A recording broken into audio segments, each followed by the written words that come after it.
Hello बच्चों, कैसे हैं आप सब? बिल्कुल ठीक है। तो बच्चों, मैं आज 12th के लिए एक नया चैप्टर लेके आया हूँ, नया टॉपिक लेके आया हूँ जिसका नाम है ह्यूमन रिप्रोडक्शन। 12th में आता है 3rd चैप्टर में। ठीक है, अध्याय 3 और चैप्टर नंबर 3। ठीक है, चैप्टर का नाम क्या है? ह्यूमन रिप्रोडक्शन, मानव जन्म। तो चलिए हम आज स्टार्ट करते हैं। ये नया टॉपिक है, नया सिलेबस है, बिल्कुल न्यू है 12th के लिए बिल्कुल। तो जो बच्चे पढ़े हुए हैं वो भी पढ़ सकते हैं, जो नहीं पढ़े हुए हैं वो भी पढ़ सकते हैं, रिवीजन भी कर सकते हैं, सब कर सकते हैं, है ना। तो चलिए हम चैप्टर को स्टार्ट करते हैं। चैप्टर का नाम क्या है? मानव जनन। चैप्टर का नाम क्या है? मानव जनन, ह्यूमन रिप्रोडक्शन। ठीक है, ह्यूमन रिप्रोडक्शन। ठीक है, तो आपको समझ में आ रहा है ह्यूमन का मतलब होता है मानव हो गया, और जन्म यानी रिप्रोडक्शन होता है।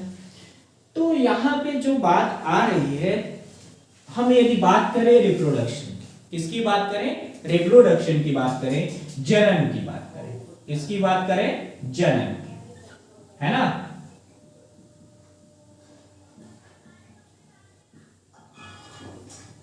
यदि हम रिप्रोडक्शन की बात करें, जनन की बात करें, तो जनन होता क्या है? जनन होता क्या है? रिप्रोडक्शन क्या है?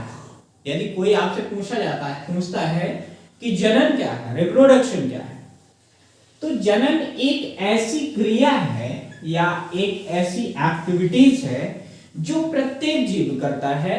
क्यों करता है? क्योंकि वह यह चाहता है कि उसकी जो प्रजाति है, उसकी जो संतान है, या कि उसकी जो पीढ़ी है वो क्या हो? बनी रहे, नष्ट ना हो, है ना। इसी वजह से प्रत्येक जीव क्या करता है? जनन करता है। क्या करता है? जनन करता है। यहां पे हम मानव की बात करें तो हम मानव की लेंगे, लेकिन यदि हम पादप को देखें तो पादप भी करते हैं कि नहीं करते हैं? वो भी अपनी संतान को, अपनी प्रजातियों को बढ़ाने के लिए क्या करते हैं? जनन करते हैं, है ना। तो रिप्रोडक्शन क्या है? प्रत्येक जीव अपनी जाति की निरंतरता को बनाए रखने के लिए क्या करता है? अपने ही समान जीवों को जन्म देता है। अपने ही समान क्या करता है? जीवों को जन्म कर देता है, और इसे ही हम क्या बोलते हैं? जनन कहते हैं। ठीक है, इतना समझ में आया कि नहीं आया? क्या आया कि प्रत्येक जीव, हर एक जीव, प्रत्येक जीव अपनी जाति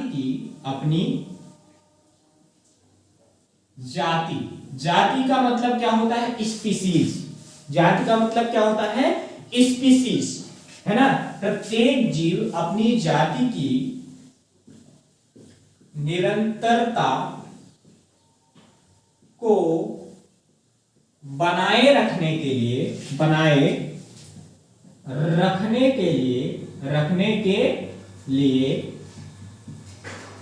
अपने ही समान जीव को क्या करता है? जन्म देता है। अपने ही समान जीव को क्या करता है? जन्म देता है ना। क्या मैंने बोला? डेफिनेशन को गौर से सुनिएगा, ध्यान से सुनिए।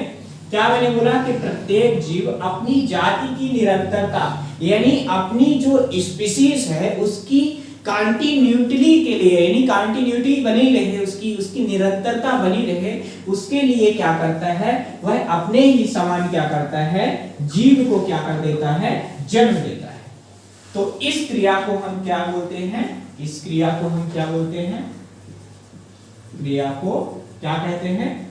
जनन कहते हैं। क्या कहते हैं? जनन कहते हैं। इस क्रिया को हम क्या बोलते हैं? जनन कहते हैं। इतना समझ में आया कि नहीं आया? क्या आया कि जो कितनी भी, यानी इस एनवायरनमेंट में उपस्थित जितनी भी स्पीसीज है, जितनी भी प्रजातियां हैं, प्लांट हो या मानव हो, लेकिन यहाँ पे हम मानव की बात कर रहे हैं, तो जितने भी जीव हैं, यानी प्रत्येक, चाहे वो मानव हो या जीव हो, तो प्रत्येक जीव अपनी जात की निरंतरता को बनाए रखने के लिए, अपनी जो स्पीसीज है उसकी कंटिन्यूटी को बनाए रखने के लिए क्या करता है? अपने ही समान एक नए जीव को जन्म देता है। उसे हम क्या बोलते हैं? रिप्रोडक्शन कहते हैं, या कि जनन कहते हैं। इतना समझ में आया कि नहीं? अब ये जनन कैसी क्रिया है, जनन किसमें होता है, यानी जनन किसमें होता है? तो जो जनन करने वाले जो जीव होते हैं, जनन करने वाले जीव कैसे होते हैं? लैंगिक क्रिया द्वारा। लैंगिक का मतलब होता है सेक्सुअल, है ना। जनन करने वाले जीव जो होते हैं लैंगिक क्रिया द्वारा क्या करते हैं? जनन करते हैं।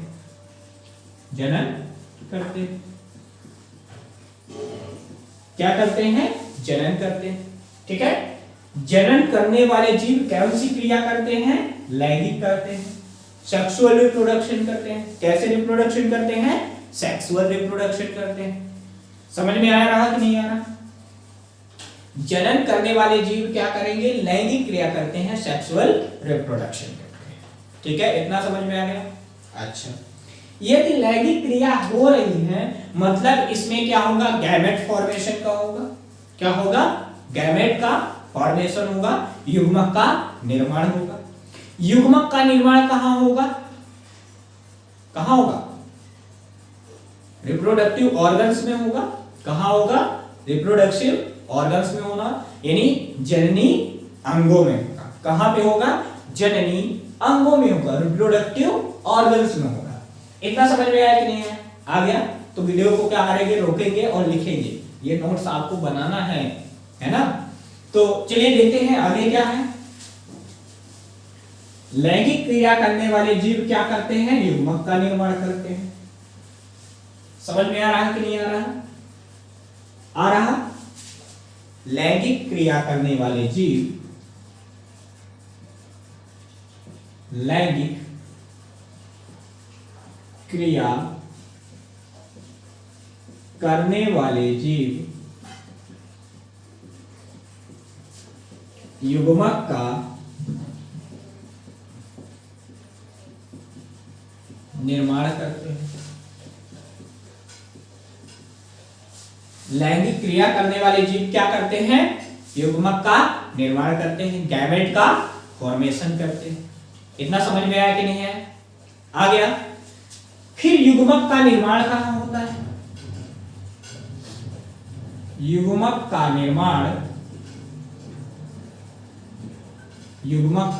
निर्माण कहां होता है? जननी अंगों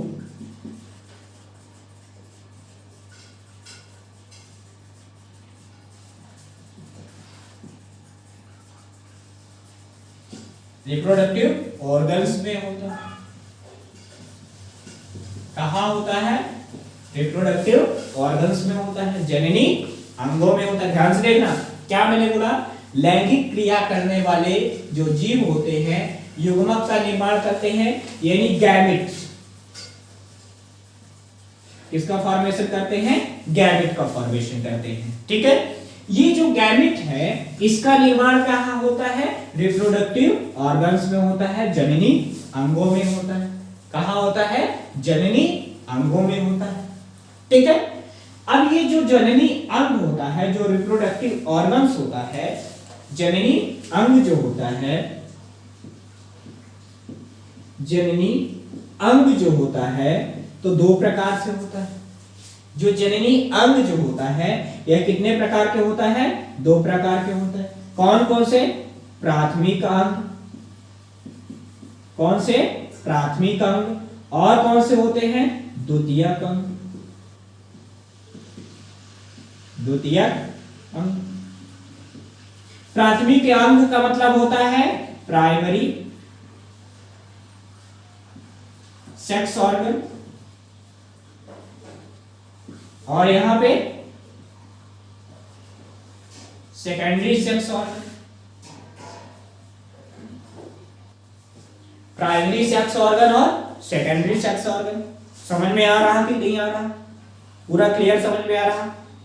अब देखो, हमने क्या बोला कि जो लैंगिक क्रिया करने वाले जो जीव होते हैं उनमें क्या होता है, गैमेट का फॉर्मेशन होता है, युग्मक का निर्माण होता है।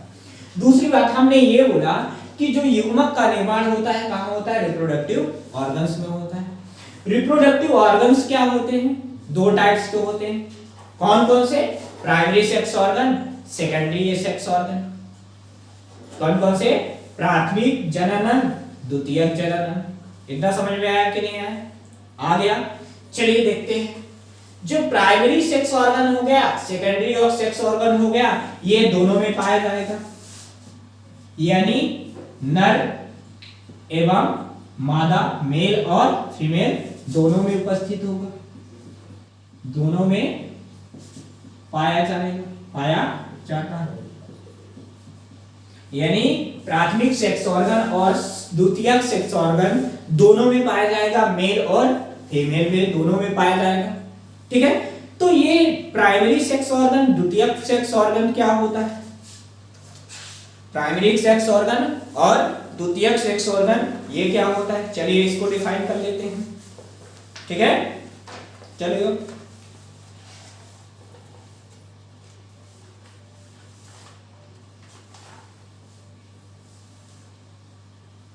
देखें, चलो देखो ये इतना हो गया।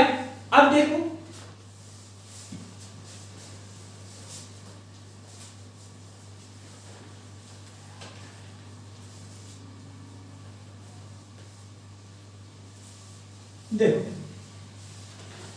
यदि हम प्राथमिक जननांग और द्वितीयक सेक्स ऑर्गन यानी मेल यानी जननी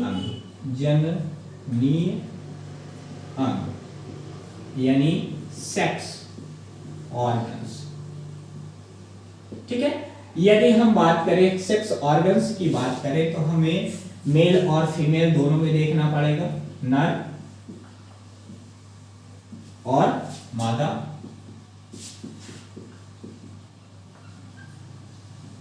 फीमेल, ठीक है, मेल और फीमेल दोनों में देखना पड़ेगा।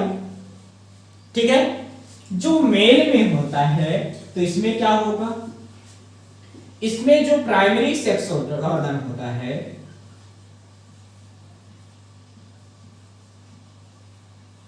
वो होता है ब्रेस्ट, क्या होता है ब्रेस्ट, जिसको हम बोलते हैं टेस्टिस, क्या बोलते हैं टेस्टिस बोलते हैं। फिर सेकेंडरी सेक्स ऑर्गन क्या होता है, सेकेंडरी सेक्स ऑर्गन्स क्या है, सेकेंडरी सेक्स ऑर्गन्स क्या आता है, इसके अंदर दो चीजें आती हैं, क्या आती हैं, ग्रंथियां आती हैं, क्या आती हैं, ग्रंथियां, ग्लैंड्स होती हैं, क्या आती हैं, ग्लैंड्स आती हैं, और क्या आती हैं, नलिकाएं आती हैं, क्या आती हैं, नलिकाएं आती हैं, यानी ट्यूब्स आती हैं, ट्यूब्यूल्स आती हैं, क्या आती हैं, ट्यूब्यूल्स आती हैं, और क्या आता है, बाह्य जननांग आता है, बाह्य जननांग आता है, यानी एक्सटर्नल जेनिटली आता है, क्या आता है, एक्सटर्नल जेनिटाइल आता है। ठीक है, सेकेंडरी सेक्स ऑर्गन के अंतर्गत क्या क्या आता है, ग्लैंड्स आती हैं। किसकी बात कर रहे हैं, मेल की। मेल में क्या है, प्राइमरी सेक्स ऑर्गन, दूसरी सेक्स ऑर्गन यानी secondary sex organ. Primary sex organ में क्या आता है, टेस्टिस आता है, यहाँ पे क्या आता है, प्राइमरी सेकेंडरी में क्या आता है, ग्लैंड्स आती है, नलिकाएं आती हैं, और क्या आता है, बाह्य जननी अंग आता है, एक्सटर्नल जेनिटाइल आता है। इतना समझ में आया कि नहीं है। एक इसकी हमने बात कर लिया, मेल की बात कर लिया, किसकी बात कर लिया, मेल की बात कर लिया। इसी तरह हम फीमेल की यदि हम बात करते हैं, किसकी बात करें, फीमेल की, किसकी बात करें, फीमेल की। तो यदि हम फीमेल में हम देखते हैं तो यहां भी प्राइमरी सेक्स ऑर्गन और सेकेंडरी सेक्स ऑर्गन होगा या नहीं होगा, होगा ना। तो primary sex organ, primary sex organs, primary sex organs में यहां पे क्या आता है, अंडाशय आता है, क्या आता है, अंडाशय आता है, ओवरी आता है, क्या आता है, ओवरी आता है, अंडाशय आता है। फिर सेकेंडरी सेक्स ऑर्गन में क्या आता है? Secondary sex organ, secondary sex organ में क्या आता है? इसमें भी 3 आएगा। क्या क्या आएगा? ग्लैंड्स आएंगी यानी ग्रंथियां आएंगी,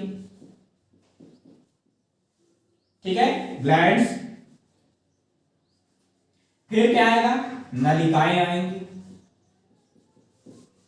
ट्यूब्यूल्स। फिर क्या आएगा? बाह्य जननी अंग आएगा, बाह्य जननी या बाह्य जननांग आएगा, बाह्य जननांग आएगा, यानी एक्सटर्नल जेनेटाइल आएगा। इतना समझ में आया कि नहीं आया? इतना समझ में आया? तो primary sex organ, secondary sex organ समझ में आया कि नहीं आया? यानी जो मेल और फीमेल है दोनों में क्या होते हैं? 2 जननांग, यानी प्राइमरी सेक्स ऑर्गन और सेकेंडरी सेक्स ऑर्गन पाए जाते हैं। फीमेल है उसमें भी प्राइमरी सेक्स ऑर्गन और सेकेंडरी सेक्स ऑर्गन पाए जाते हैं। समझ में आया कि नहीं है? आ गया? बिल्कुल क्लियर। चलिए हम आगे की ओर बढ़ते हैं, ठीक है। यदि हम यहाँ पे प्राइमरी सेक्स ऑर्गन और सेकेंडरी सेक्स ऑर्गन की बात करें तो क्या होता है, किस प्रकार से होता है, वो हम देखने की कोशिश करते हैं। पहले हम किसके बारे में पढ़ेंगे? मेल रिप्रोडक्टिव, मेल के बारे में पढ़ेंगे। उसके बाद हम किसके बारे में देखेंगे? फीमेल के बारे में। यानी फीमेल, मेल के बारे में क्या देखेंगे? प्राइमरी सेक्स ऑर्गन देखेंगे, सेकेंडरी सेक्स ऑर्गन से देखेंगे, गैमेट का फॉर्मेशन कैसे हो रहा है वो भी देखेंगे। इतना समझ में आया कि नहीं आया? बिल्कुल क्लियर, चमक गया। चलिए आगे की ओर बढ़ते हैं। तो ये है बेसिक नॉलेज। क्या है? Basic knowledge, basic information. तो चलिए आगे की ओर अब हम बढ़ते हैं। आगे की ओर बढ़ते हैं तो क्या आता है? Mail reproductive system, male reproductive system, नर जननांग। क्या आता है? नर जननांग। क्या आता है? नर जननांग। मेल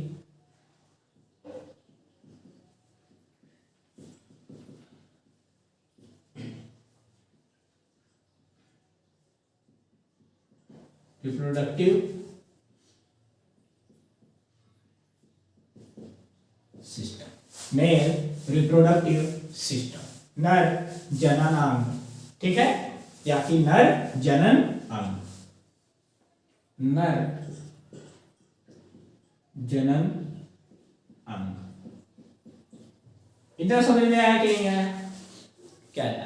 अभी तो पढ़ाई था। चलिए देखते हैं। नर जननांग में हमने अभी अभी आपको बताया, क्या बताया? ध्यान से देखना। पहले में हमने देखा कि प्राथमिक जननांग देखा, प्राथमिक जनन अंग देखा।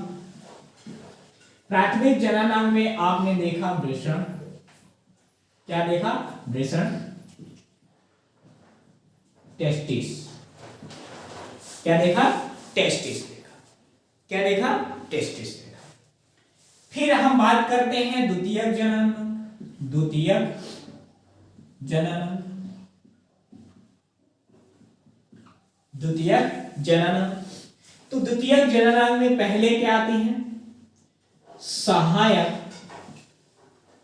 ध्यान से देखना, द्वितीयक जननांग में क्या क्या आता है, ध्यान से देखना।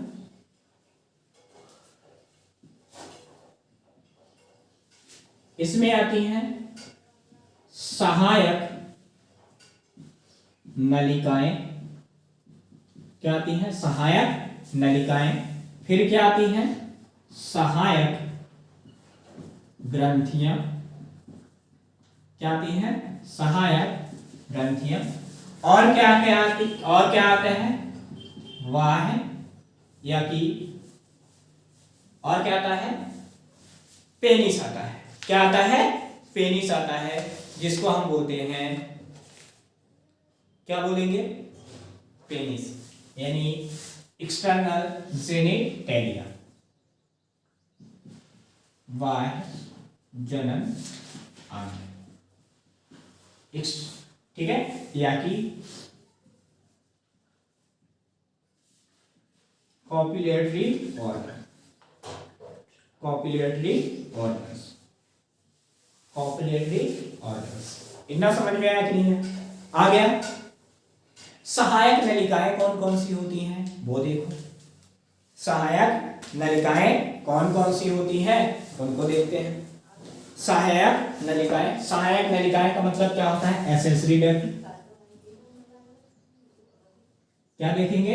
एसेसरी डक्ट और एसेसरी ग्लैंड्स। एसेसरी डक्ट और एसेसरी ग्लैंड्स।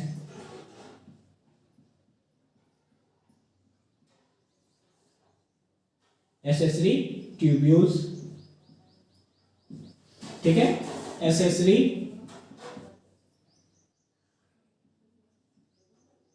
ग्लैंड्स, ठीक है, और ये क्या है? कॉपुलेटरी ऑर्गन्स हो गया। जो सहायक नलिकाएं हैं इसके अंतर्गत कौन कौन सी आती हैं?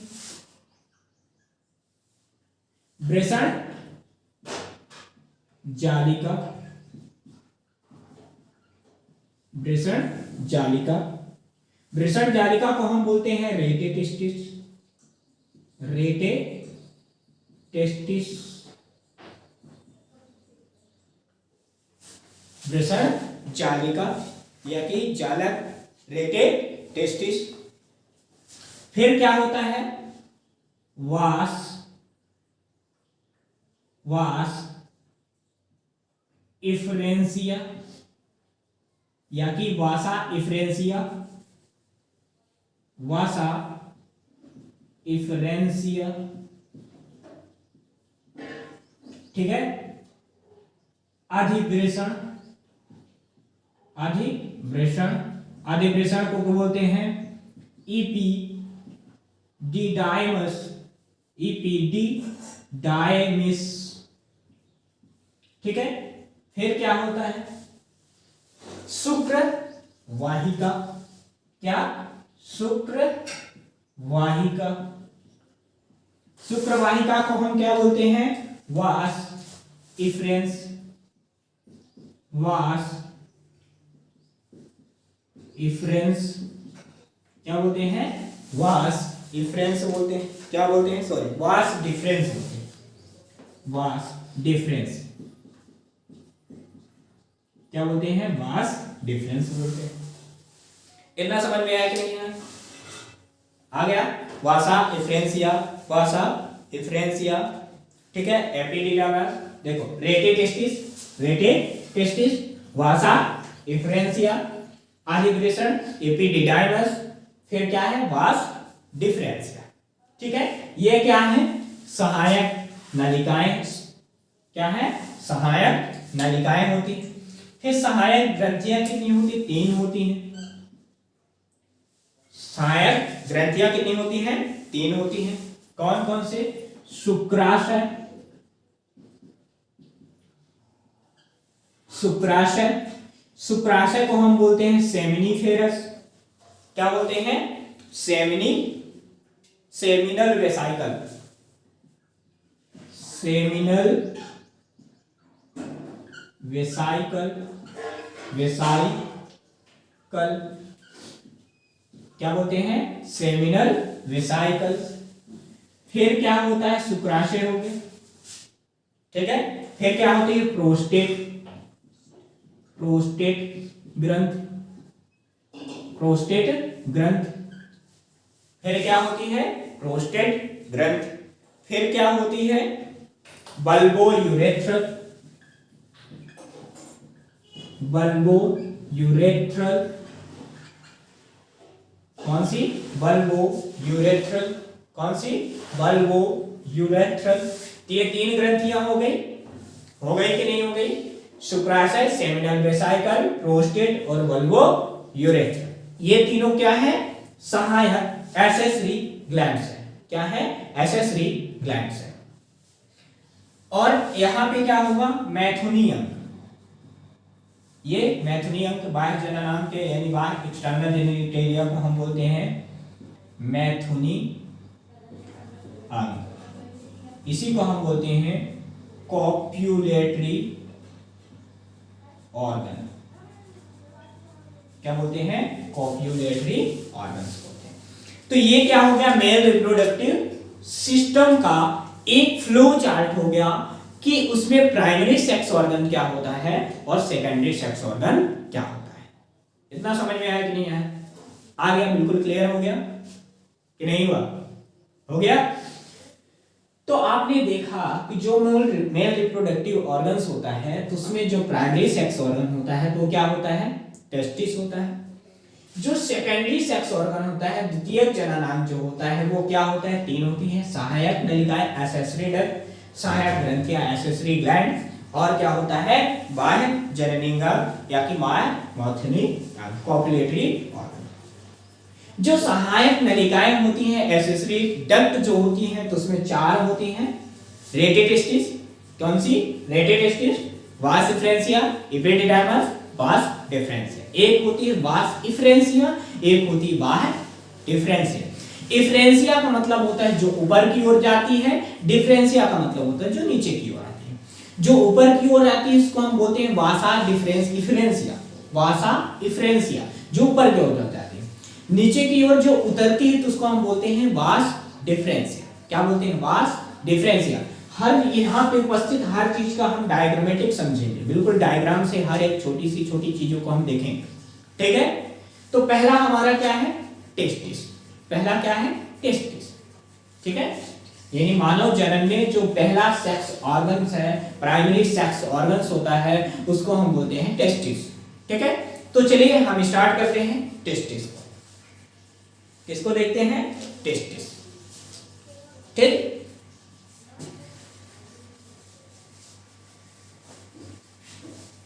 वीडियो को आप रोकेंगे और लिखेंगे।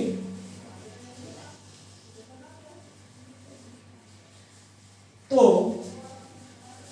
पहले हम देखते हैं क्या? Primary sex organ testis. ठीक है? क्या देखते हैं? टेस्टिस, ब्रेशन, ब्रेशन,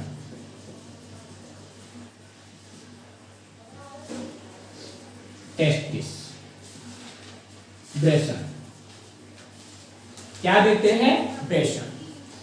क्या देखते हैं? ब्रेशन। चलिए देखते हैं। जो ब्रेशन होता है इसकी जो लंबाई होती है, जो ब्रेशन है इसकी जो लंबाई है, इसकी लंबाई 4 से 5 सेंटीमीटर होती है। 4 से 5 इसकी लंबाई क्या होती है? 4 से 5 सेंटीमीटर होती है। और इसकी जो चौड़ाई होती है, इसकी जो चौड़ाई होती है 2 से 3 सेंटीमीटर। क्या होती है? 2 से 3 सेंटीमीटर होता है। बेसिक इंफॉर्मेशन मैंने क्या बोला? जो टेस्टिस है, ब्रेशन जो है, इसकी जो लंबाई है वो क्या होती है? 4 से 5 सेंटीमीटर होती है। जो चौड़ाई होती है तो 2 से 3 सेंटीमीटर होती है। ठीक है? फिर और क्या होता है? और क्या होता है? और इसके बारे में देखें तो यह है वाह है, उदरी होता है। कैसा होता है? वाह है, उदरी होता है। एक्सटर्नल एब्डोमिनल होता है।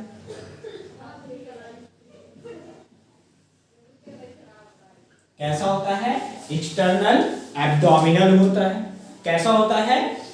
एक्सटर्नल एब्डोमिनल होता है। अभी आपने क्या देखा? ये देखा कि ब्रेशन जो होता है इसकी लंबाई क्या होती है? 4 से 5 सेंटीमीटर होती है। चौड़ाई इसकी क्या होती है? 2 से 3 सेंटीमीटर होती है। इसके हम बात करें तो यह क्या होता है? एक्सटर्नल एब्डोमिनल होता है, यानी बाह्य उदरी होता है। ठीक है? यदि हम इसके मुख्य कार्य की बात करें, इसके मुख्य फंक्शन की बात करें तो इसका मुख्य कार्य होता है, मुख्य कार्य इसका होता है क्या इसका मुख्य कार्य होता है? इसके दो ही मुख्य कार्य होता है।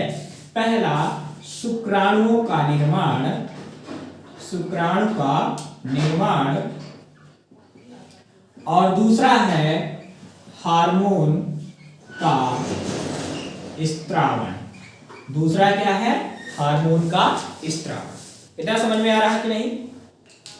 आ रहा है कि नहीं? शुक्राणु का निर्माण यानी sperm formation, sperm formation, hormone